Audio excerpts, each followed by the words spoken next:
Hi everyone, this is Scott King over at Zimperium. Thanks so much for joining our webinar today, Mobile Security Perceptions versus Device Harvested Reality. I'm going to be your moderator today and we'll be managing questions. We expect there to be lots of questions because we're going to provide you with real actionable data that you can take back to the teams and inform them of the real mobile threat. We've got two great speakers today. Our first speaker, JT Keating, is Vice President of Product Strategy here at Zimperium, where he's heading up our marketing strategy and really taking an understanding of what our customer needs are and helping drive that into the product direction. And Holger Schulze, Holger is he's an outstanding networker. He's founder of multiple LinkedIn groups, most importantly the LinkedIn Information Security Community, where a survey was conducted that we're presenting the findings today of nearly 2,000 enterprise security individuals and provide that data back to you. And then JT is going to contrast that with some of our Zimperium data that we've harvested over the last quarter. So with that, I'm going to turn it right over to JT, and he's going to kick it off. Thank you very much, Scott. Thank you, everybody, for giving us your time. As we said, what we decided to do is make this as interactive as possible. Again, when you do have those questions, feel free to put them in the sidebar there, and we'll get back to them at the tail end. We found this fascinating when we actually helped sponsor. It's been a couple of years in a row now that we've helped sponsor one of Holger's surveys. There was some stuff where the perception very much aligned with the data, and there was some stuff that didn't. And for those of you that aren't familiar with us, Zimperium is one of the leaders in the world of mobile threat defense, as Gartner refers to the space. We're going to get into this, but basically it's similar to the EPP space from the endpoint protection side of years gone by, but it directly factors in the realities that are different of mobile devices, particularly iOS and Android related devices. And we're going to be getting into the unique nuances associated with that. To start off with, this is some of the data, this is a snapshot of the data that you were going to be going through. Mobile threats are in fact everywhere, and one of the main things that we are learning from people is it's kind of a new beginning in terms of what is some of the terminology and what's some of the approach. And there's going to be a few key messages you're definitely going to get as we go throughout the presentation. One of them is the fact that there is a difference between risk and active attacks. And that's one point which we're going to get into. A second point we're going to get into is the fact that many companies really don't yet know what the risk or the active attacks are on their devices today. That's one of the advantages that we have, having tens of millions of endpoints deployed throughout the world.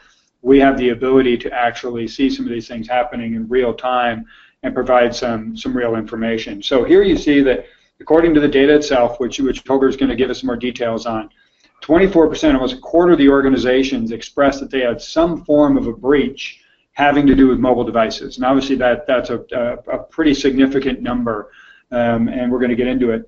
I think almost as importantly, or if not, equally importantly, is the fact that there's almost half the people have no clue.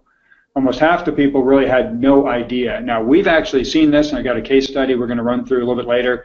The very first thing that people do, and the very first immediate value they get when they deploy a solution like Zimperium's, is visibility, is getting a snapshot across their environment around this. So the fact that 70 plus or 60, almost 70% of the folks either have been breached or didn't know is pretty interesting. When we get into this, you'll see that one of the things, again, that's very unique about mobile is we usually refer to it as the DNA, but then we have to put in some other things to make the thing fit in. There are device attacks, there are network attacks, there are app attacks, and then there's vulnerabilities and privacy concerns that come in related to the fact that these things are moving around all the time. This presentation will actually spend time going through each one of those buckets in turn. Next slide, please. Working on the next slide here. There we go. This is, again, just reinforcing the risk factor. This is not from either one of our data. This is directly from MITRE. And these are the CVEs and the count for iOS and Android combined. The key point of this slide is the fact that, as you can see, it's skyrocketing in terms of the number of CVEs. We have a group, Z Labs, who are outstanding, accredited with detecting stage fright and multiple other exploits on these markets. They are constantly involved in this and are actually actively notifying a lot of these organizations through our Zimperium Handset Alliance about some of these CVEs.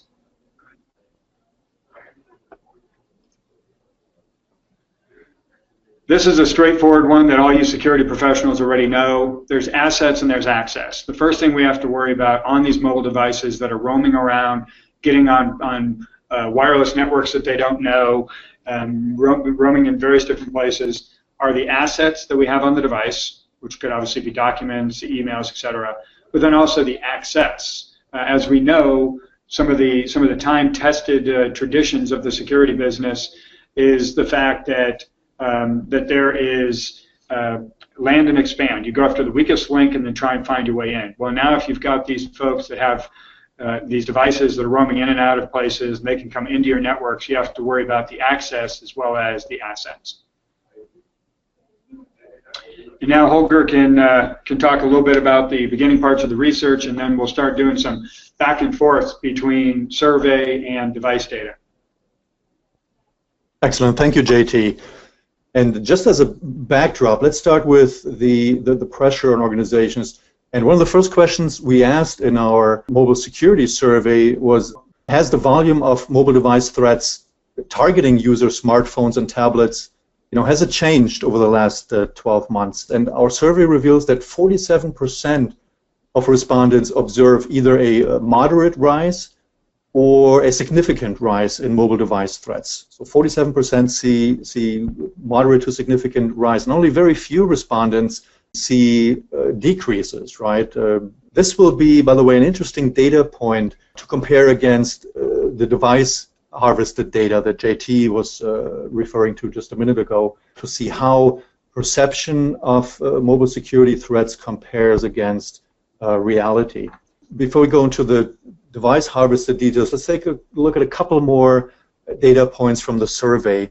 The next question we asked was about how many of your mobile devices were hacked or had data leaks. Interestingly enough, about a quarter of respondents confirmed that they experienced mobile device hacks or data leaks. And also what's interesting is the shadow number here, right, which is likely much higher, considering that over 40% of survey participants decided to not disclose their attack statistics. And another data point that will be interesting to compare against the device data that shows a very clear picture, right, and doesn't care about whether you know about or want to disclose any attacks. Next, let's take a look at what specific, security concerns organizations have related to BOD and related to the mobile security threat. And as mobility and BOD initiatives grow in the workplace, so not surprisingly do security concerns, right? And one of the biggest concerns related to BOD is data leakage or loss of data, with almost 70% of respondents highlighting that particular risk, followed by downloading unsafe applications or content, and then at the number 3 spot, the introduction of malware into organizations' IT environments. And with that, JT, over to you. Thank you very much. So again, this is not a product presentation, so that's not the point of this, but we wanted to reinforce the DNA aspects of this. Device attacks, network attacks, app attacks, as we start going through this. It just so happens with Zimperium, we have a behavioral detection engine that has been honed over the years to detect all 3 of these attacks. I think a very important thing as we get into this is pointing out that if you have a solution, or if you try to stop one of these attack vectors only, let's say you had a very app-focused solution, you leave yourself wide open to the other 2. So what you really need to do is, however you go about dealing with this stuff, as the data will start to show, you need to make sure that you're accounting for all three. So first, on the device risk side of things, this is a combined view, and a little bit we'll get into one that actually breaks it up, Apple versus Android. The main risks associated with this, first and foremost, is the OS vulnerability. And again, we're going to get into more details about that, but we found out that a huge chunk of the devices in our network are simply running out-of-date operating systems and are very vulnerable. The second biggest category are configuration risks. This is combinations of jailbreaking, system tampering, USB debugging, things on those lines that leave the device subject to risk.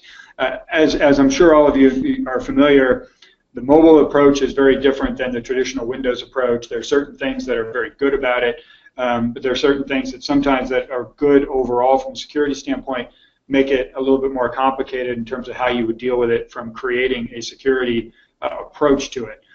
One of those is, of course, the fact that all the apps are sandboxed and things on those lines. But the time-tested, again, traditions, if you're on the device, if you're at the firmware level, you're going to win. Then you kind of go up from there. If you're on the device itself, then you can wreak havoc on anything above you, for instance, the applications. If you're in the network, then you can do certain things, again, going up from that level. So device level risks are very important. And when we get into the Apple side, we'll see that there are some malicious profiles. It has also been something we've seen, which enables an escalation or elevation of privileges and the ability to virtually compromise the device. Excellent. Thanks, JT. Now, let's take a look at some additional key findings received from our survey. And one question we asked is, have any of your BYOD or corporate-owned devices, connected to malicious Wi-Fi in the past? Our survey reveals that 19% of the surveyed organizations confirmed that their either BYOD or corporate-owned devices have, in fact, connected to a malicious Wi-Fi network in the past. Worse yet, over half of respondents are unsure, right? They don't know whether they have connected or not, leaving them vulnerable to possible loss or theft or compromise. And this one in particular will be interesting to see and compare against device harvested data. JT, do you have more on that?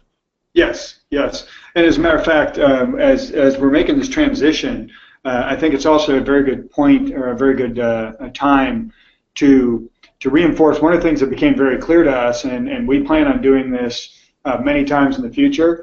One of the things that we definitely have to try and do is create more similar bases. And what I mean by that is Holger's data is respondents saying, this is what I believe in terms of my company. Has my company, for instance, experienced, have my company's devices experienced some sort of a network attack, for instance. So whereas ours are actually the devices themselves. So it's a percentage of device from our data versus percentage of respondents from Holger's data.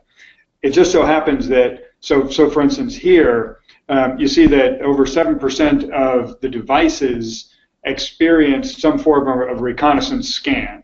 The reconnaissance scans quite often are what they're using as the preliminary approach to be able to start doing something like a man-in-the-middle or rogue access point and things on those lines. So over half of the reconnaissance scans, again, at the device level, experienced MIDM attacks. Now, I also think the other thing that's interesting is many of the devices, not most, many of the devices that experienced a MIDM attack were actually experienced more than one during the profile window. So there could be some device, these are actually like the number of devices, the percentage of devices. The actual number of some of these attacks is significantly larger because some of the devices were hit multiple times. Thank you, JT. Now let's take a closer look at the malware threat. And the survey question that we asked was, have any of your BYOD or corporate-owned devices downloaded malware in the past? And 28% of the surveyed organizations reported that BYOD or corporate-owned devices have, in fact, downloaded malware at some point in the previous 12 months. And more than half of respondents, and that's a recurring pattern, right, said that they're not sure if malware has been downloaded to their mobile devices. Yeah, this again indicates a lack, if you will, right, of effective monitoring of mobile devices in the workplace. Next, let's take a quick look at security risks associated to applications. So moving up a little bit in the stack that JT outlined earlier. And the question we asked is, are you concerned about introducing security or privacy risks in the apps on your mobile devices? And the majority of organizations, almost 60%, are concerned about introducing security risks. JT, do you have more of a drill down on that dimension? We don't have a drill down on that dimension per se, but I will say that we agree with it 100%. I mentioned at the beginning part of the DNA section that Zimperium has one engine called Z9, and that Z9 engine is deployed by our customers to solve problems in certain use cases. One is a standalone, always running app on iOS and Android, either under our brand or the brand of any of our partners, which include Deutsche Telekom, SoftBank, SmartTone, etc., throughout the world. We can also deploy that engine, and we have deployed that engine as an SDK inside of mobile apps. In the first case, you're trying to protect that device, whether it's BYOD or corporate, all the time, because you're protecting the device and all that data that quite often belongs to the company. In the mobile app side of things, what you're really trying to do is you're protecting the app and its sessions. If you're a major bank and you've got a mobile banking app, you're not necessarily responsible for an end user's mobile device, but you are responsible for that end user's mobile banking session. And so when it comes to use cases and when it comes to our customers, we've got them in both categories because it is a very real risk. It's a different use case and a different business case and a different value prop, but it's the same fundamental set of threats that are out there that need to be detected, on the device in real time. So, absolutely. When we shift over to the malware side of the equation that you were talking about, on Android devices, about 13% of the devices in the first quarter that we had legitimately malicious apps on there. Now, this is probably a good place also to point out, for us, there is a difference between truly malicious apps and leaky apps. And leaky apps are obviously ones that have privacy and or security implications. It goes back to the point that I was making at the onset of the difference between active threats versus risk. There are a lot of apps that are quote-unquote legitimate, but pose privacy and or security risks. When I talked about 13% of the Android apps or devices having malicious apps on here, those are straight up malicious apps that have been detected that needed to be dealt with. The other thing I think is really interesting, back to your point, Holger, about the consistent 50% of the people not knowing what the answer was. Part of that is because they don't have the lights turned on yet. They don't have a solution, a mobile threat defense solution from us or any of our buddies that will actually provide some of that forensics back into the system and then off into the SIM solutions to be able to be executed or operated against. So, for instance, when I say 13% of the devices had malicious apps on Android devices in that quarter, these were all stopped immediately, reported back to the forensics team or the security team, and then they could start doing forensics to backpedal from there. And then notice that, consistent with what we were talking about earlier in terms of jailbroken and other configurations, the risk configuration element was actually even higher than the malicious apps in the first quarter on the Android base that we had. When we look over at the iOS side, you'll notice that malicious apps is not one of the ones that's up here by itself.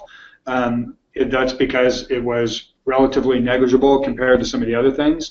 Once again, vulnerabilities were still there. The fact that 35% or so had not received the latest update by the end of the quarter, and they were not running the latest version by the end of the quarter.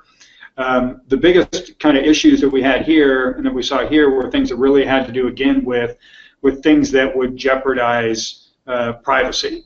Whether there were apps that could send privacy data, apps that were accessing private frameworks which are not supposed to exist, but we're still seeing them.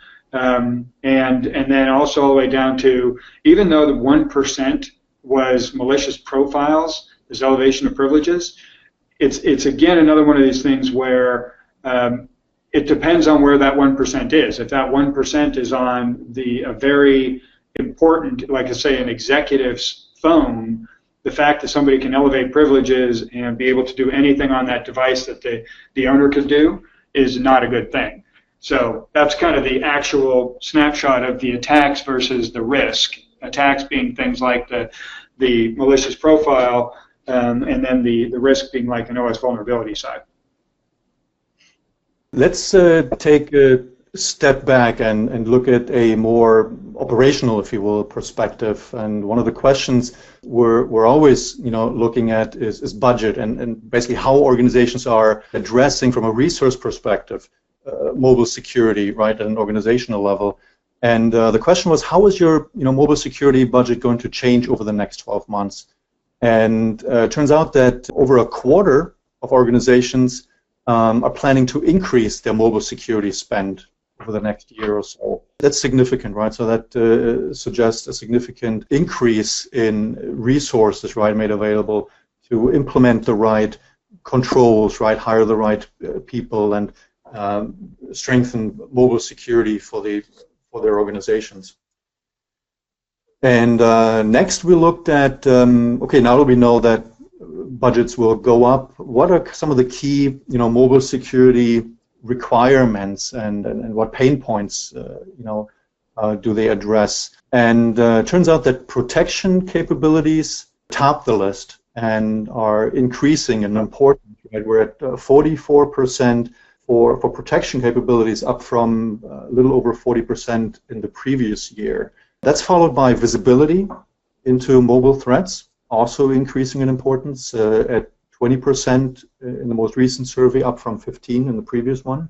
And finally, integration with existing platforms, right? And that, interestingly enough, is countering the trend, so it's declining slightly, indicating that integration is improving and interfaces are improving. Now, next we looked at which mobile security technologies are already in place, and the most commonly used mobile security controls are still good old password protection, right, with 77%. A vast majority of respondents selected that being in place, followed by remote wiping of devices, right, for example, when employees leave an organization or in case of device theft or loss, followed by device encryption, right, with 69%. Then data removal, again, right, at device disposal, somebody leaves, outdated device is not going to be reused. And finally, mobile device management, MDM, with 58%.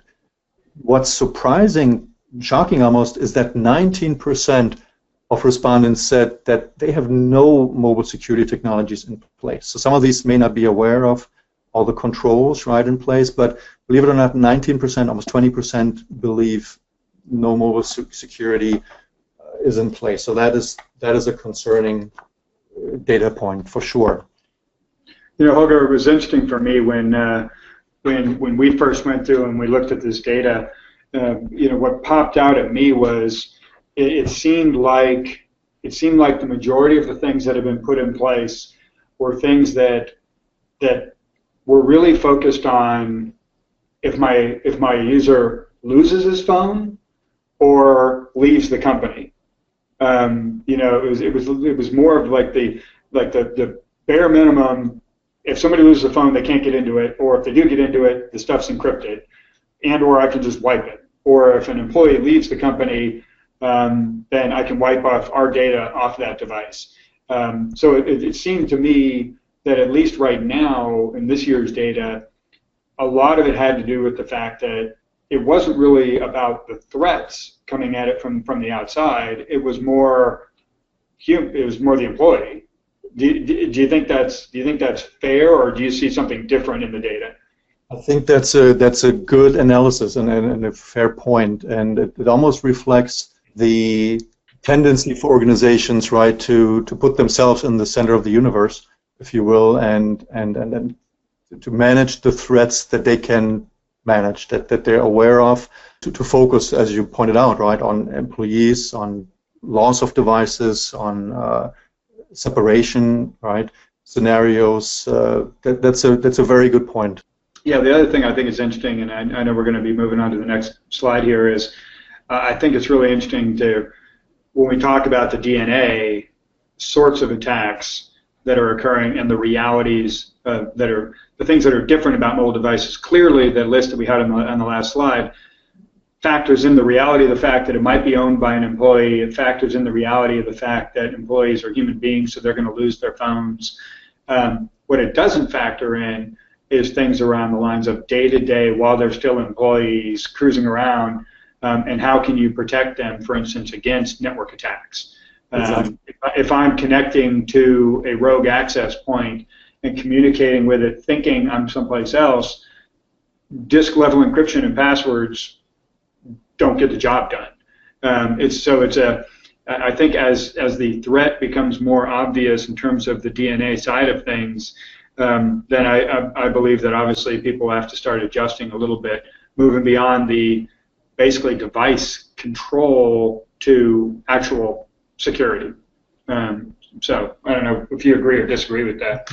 Excellent point. It's actually a perfect segue, right? To take a closer look at some of the key capabilities that are required for mobile threat management. And we asked that very question, and it turns out that the most required capability for mobile threat management solutions is malware protection, right?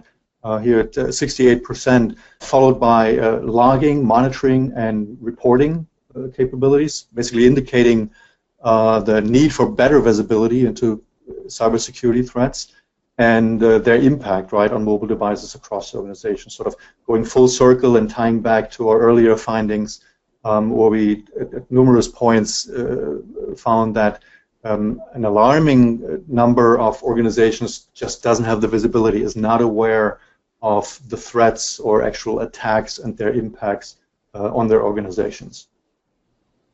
Yeah, you know what I think is really interesting, there's a few things that jump out from this part of the survey to me, right? The first one is, if you look down at 52% being device configuration, again, I think it's very interesting that, and it shows our as an industry, myself included, because I've been in the endpoint protection side of things that, for years, that we are very app-centric. And I think we're very app-centric. I mean, even antivirus started as being app-centric way back in the day, right? The fact that mobile is a very different platform, and the fact that that the approach that Android and iOS take is to make it much harder for apps to interact with other apps is pretty interesting.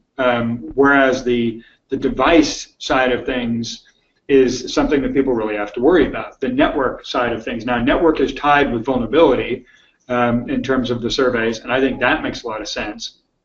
I'm going to be interested to see when we do this next year if the device one raises an importance in this scale.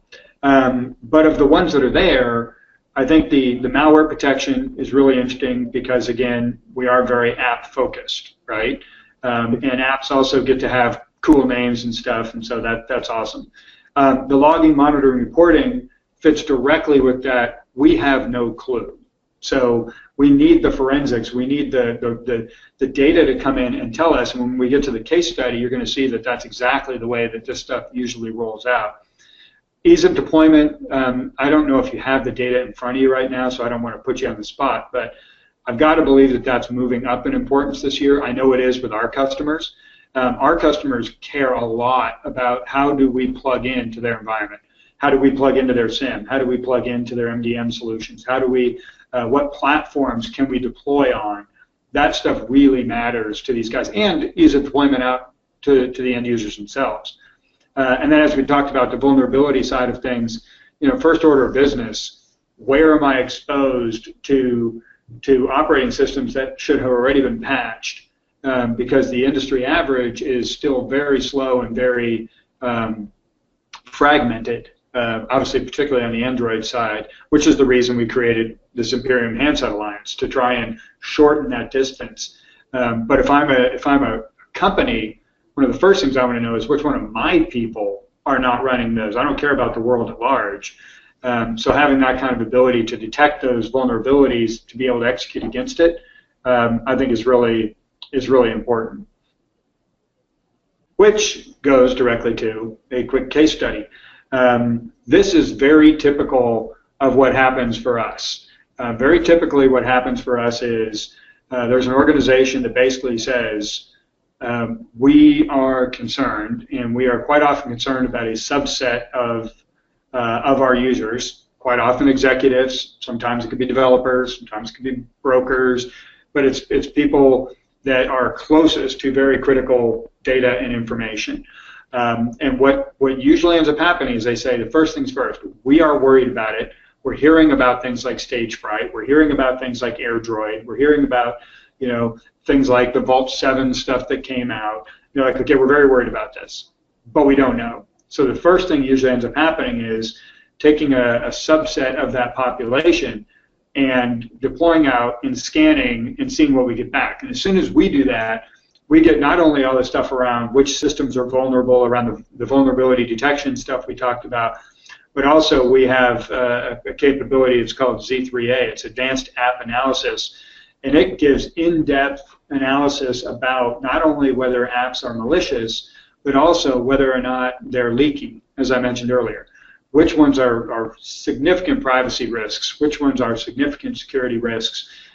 Once they've done that, then they can start to assess, and what always ends up happening, as you can even see here in this particular example, once we actually started doing it, we saw that 60% of their devices that were accessing their network were vulnerable in some way, shape, or form. So by immediately putting this in, even before we started moving over to proactive protection of these devices, and then eventually expanding to the entire company, they got tremendous value because they immediately saw which one of those devices was at risk. One of the main things that I think is really happening now is this. There's been a traditional teeter-totter between, am I going to be try and lock down every device, mobile device, that's going to come into my network and really just ratchet it down as far as I possibly can in terms of what can be on the device and everything like that, in which case a lot of times you might actually be lowering the number of users that can have those devices that should be accessing productivity enabling apps, or you say, you know what, users are always going to win anyway, so we're just going to go Wild West and they can have access to pretty much everything they want. Now the users might be happy, but you've exposed the company to risk that until you do something like this first phase, you don't even know it exists. Once you actually put it out there and you say, okay, now I understand my risk, putting a mobile threat defense solution that is integrated in with your workflows in behind it can enable you to actually balance that teeter-totter. Now you can give everybody the productivity apps that they should be having while still protecting the company proactively. And that's why more and more people are starting to go this direction. So in this case, started off with risk, then they determined the level of the risk. They also saw the advantage of having proactive detection and protection behind it. Then they rolled it out to the rest of their company. That is a very normal progression, I believe, not only for us, but for everybody in our industry. And there will not be a test on this, and this is not a product pitch, but we invariably get questions about how do we fit in with the entire environment. To be enterprise capable, as I mentioned, you need to fit in. So I mentioned that we have Z9, that's the detection engine. This is Zips, which is a standalone app. That integrates in with our console, and behind our console is the advanced app analysis capability I was talking about. We integrate in with all of the leading EMM solutions, and that enables us to fit in nicely with that environment and be able to use them, especially for some of the remediations and recoveries. And then, of course, all that forensic data. We have a significant amount of forensics data, which is actually what's driving a lot of the threat reporting we're talking about now, can feed directly into SIM products.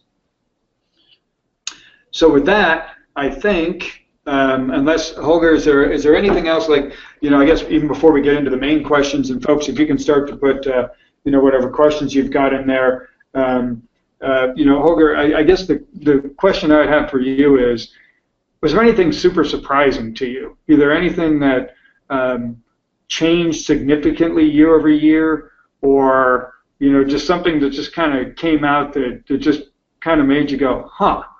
And maybe something we might even want to dive into deeper next time around. Yeah, good question. Thanks, JT. Now, the overall response patterns were not terribly surprising when compared to the previous year. But what is surprising in a way is the number of people that continue to respond that they don't know or they don't have visibility or they can't disclose. And tying back to our earlier conversation, right, about lack of visibility into what's going on their networks, on their platforms, in their applications. And that I find more concerning than surprising.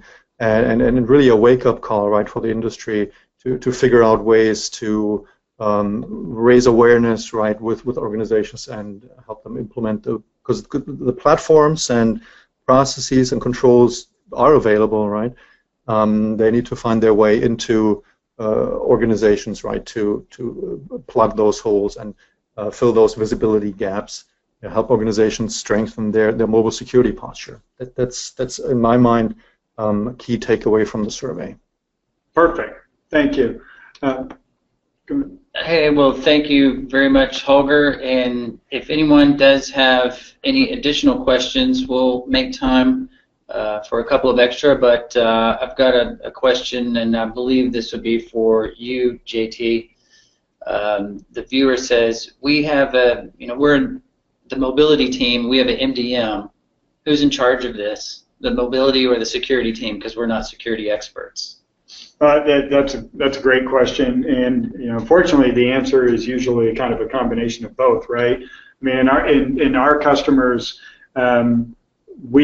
usually the security team is the one that actually helps select what the solution will be. They're the guys that usually help work with us when we have our customer success team is fantastic. It's one of the best in the industry, if not I think it is the best in the industry. They run through and we set up, basically what are the reactions to each of the various different DNA attacks that we detect. What is the proper response? The security team is usually involved in that. Then it all flows automatically because it's directly integrated in with the policies of your MDM solution. And then the security guys, of course, are involved in the back end with any kind of forensics, incident response, and things on those lines. So by and large, the approach here is to try and get this set up pretty quickly, and then it basically runs automatically. And if the security guys want to pull the data out of the SIM, because you've got that, that's the way they do it. And then it only really requires the mobility team to be involved if there's some kind of a side part of the entire thing. So it's designed to be somewhat set and forget, but it is directly integrated in with your MDM solution. And then Holger, we had someone ask, because we talked about next year's survey, how do they get involved? How to get involved in the survey? Great question. So we conduct the mobile security survey and then create the mobile security report out of that every year, right? And the best way to get involved is to be a member of the information security community on LinkedIn. So that's a LinkedIn group. Just join that group and follow the conversations and announcements, right, of surveys that are coming up and new reports that are coming up. Also, alternatively, after the webinar, feel free to reach out and be happy to put you on our distribution list for our upcoming research. Perfect. Yeah, and we'll be sure and post all of the notes, presentations, and recordings in your group, Holger, so we can drive some new members. And so last question, a user asked about the vulnerabilities. So JT, I'll send this back to you. Any metrics on critical versus non-critical vulnerabilities? You know, are there ones we need to pay attention more to than others? Yeah, great question. And so some of this will actually be for those folks that are interested. We'll be having a blog post that'll be going up later on this afternoon or tomorrow morning. It'll go into a little bit of details on this. But I thought it was pretty interesting that consistently, whether you were talking about Android or whether you're talking about iOS, somewhere between 40 and 50% of the vulnerabilities over the last year or so that are on those devices scored a 7+ or extremely risky on the CVSS score. So, you know, we're not just talking about round-of-the-mill vulnerabilities that are just kind of, doesn't really matter. If by an independent source, an independent scoring system like the CVSS, 40 to 50% of them were 7+, they're pretty important stuff to deal with. All right, well, great. Well, thanks everyone for joining and hanging in there with us. I appreciate you joining. Please stay tuned for more great news from Zimperium and the LinkedIn Information Security community, and have a great day.